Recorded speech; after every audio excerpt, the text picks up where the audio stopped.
More than 2/3 of the Earth's surface is made up of oceans. They play a key role for the global climate as they store heat and constantly exchange vast amounts of CO2 with the atmosphere. All told, oceans absorb about 1/3 of human-made carbon dioxide. Most of the chemical and biological degradation and exchange processes take place in the upper 1,000 meters of the ocean.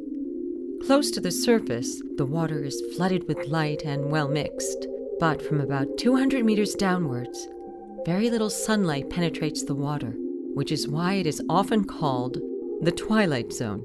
Not just a home to strange animals like siphonophore jellyfish, this layer plays a key role in the ocean's biological pump, which contributes to the oceanic carbon cycle. The physical, chemical, and biological exchange processes between the ocean and the atmosphere also help scientists better reconstruct past climates, and thus provide a means to better understand climate change. In order to investigate these complex processes between the ocean and the atmosphere in great detail, one must go out to sea. Until now, scientists have used research vessels such as the Poseidon or the Polarstern. But recently, a sailing yacht has become available for marine research, the Eugen Seibold. The 22-meter research yacht can accommodate 5 scientists and 3 crew members. The idea of the ship was to have a flexible platform to study biogeochemical cycles in the ocean plus the atmosphere. And therefore we need a ship all the time, year-round, which we can use for seasonal studies, for El Niño, La Niña studies. And with a big ship where you have to wait for 3 years, that's not possible. For a long time, climate geologist Gerald Haug was looking for an opportunity to study upper ocean biogeochemistry and the interaction with the atmosphere. This involves the direct coupling of the physics and chemistry of the ocean, particularly its nutrient cycles and biology.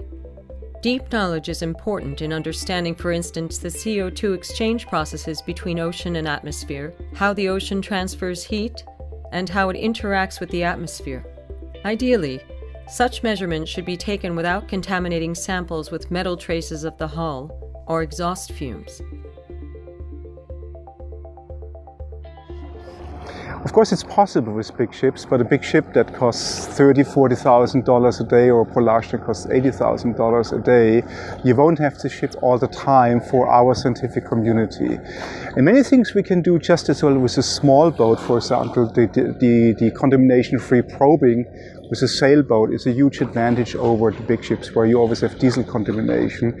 And we have the ship just for us as a community year-round to do this all the time. From a distance, the Eugen Seibold looks like any conventional large sailing yacht. On closer inspection, though, one notices a long carbon tube, the angular deckhouse, and the pivoting A-frame on the aft deck of the ship. It serves as a crane for some of the various water samplers. So the scientific equipment of this boat is twofold. We have gear which is going into the water to sample plankton and water down to great depth, and then we have water provided through the keel, through a Teflon tube. It's very clean water into the wet lab and then distributed to the different labs on the ship. So the devices which are going into the water are driven over the A-frame with a very nice small winch we have on the ship to sample vertical plankton samples. We have a multi-net which is made from titanium.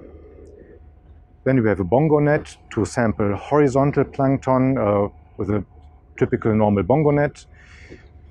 We have a rosette water sampler equipped with 5 Niskin bottles and a CTD probe. We have a large volume pump to pump 4 liters of water per minute at different depth in the upper water column. To study the biogeochemical processes in the sea and the interaction of the ocean surface with the atmosphere, scientists aboard the Eugen Seibold analyze the air above the ocean and continuously take water samples from different depths with various devices. This is our high volume pump. It pumps a high volume of water across this filter holder, which we mount with one or multiple filters to collect particulates from the water column. We deploy this instrument to a certain depth, and There we let it pump, for instance, 100 liters of water across these filters. Then we collect it again on deck, we remove the filters, send them back to mines for further analysis. This is the roasted sampler, and it's an instrument that we can deploy in the water. It's equipped with a CTD probe that allows us the acquirement of physical-chemical data to characterize the whole water column in continuous. And then it also has a number of Niskin bottles here that allow us to get samples from specific depths. So we can get samples from both epipelagic and mesopelagic layers of the ocean. Once the samples are collected, we process them and send them back to mines where they can be safely analyzed.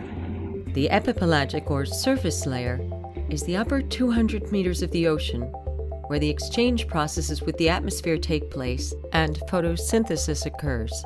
The mesopelagic layer, or twilight zone, begins at the depth of 200 meters, where only 1% of incident light reaches, and ends at 1,000 meters, where there is no light. The water pumped through the keel should of course be uncontaminated, because we want to measure trace elements. And the keel is covered in a ceramic-based antifouling material, which is absolutely contamination-free.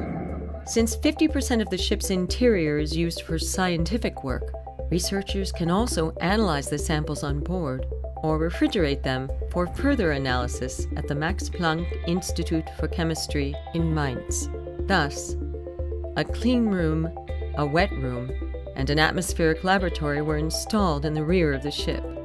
Okay, so this is the wet lab. This is where we analyze the samples that are actually coming in from the deck. It's a small lab, but it's fully equipped with filtration setup and freezers.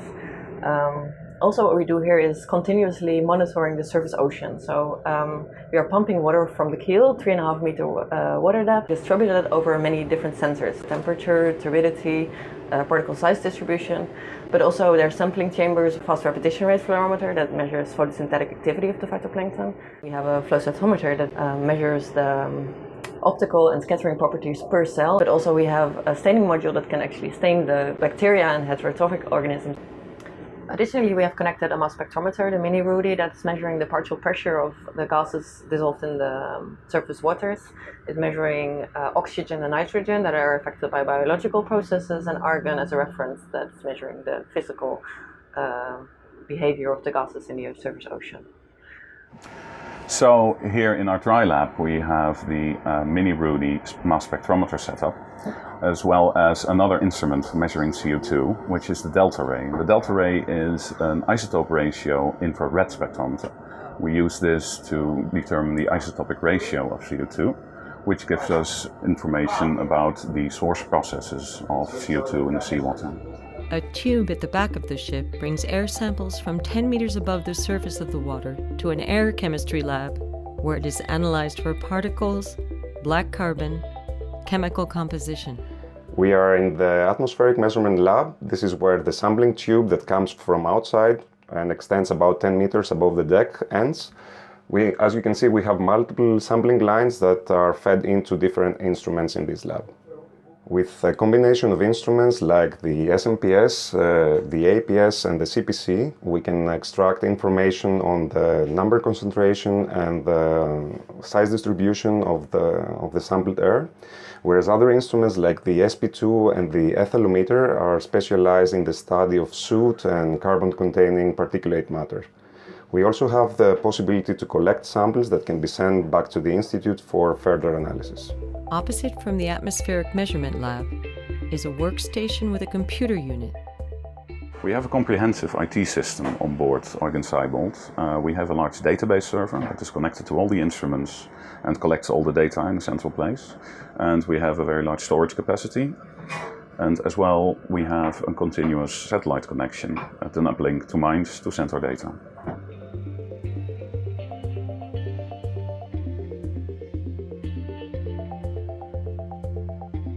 The construction costs of the research yacht were fully covered by the Werner Siemens Foundation. Instrumentation and maintenance are provided by the Max Planck Society. The name was given in honor of Eugen Seibold, the German professor and marine geologist. Professor Eugen Seibold is the founder of the German marine geological community. He was a great European, a great visionary, and he was clearly the perfect namesake for our ship. According to Gerald Haug, it is essentially thanks to Eugen Seibold that powerful and internationally recognized marine research has been set up in Germany. The crew of Eugen Seibold continues on with this tradition. Their expeditions on the Atlantic will help us better understand the interactions of the ocean and atmosphere and accurately reconstruct past climates. This knowledge is key to understanding ongoing and future climate change.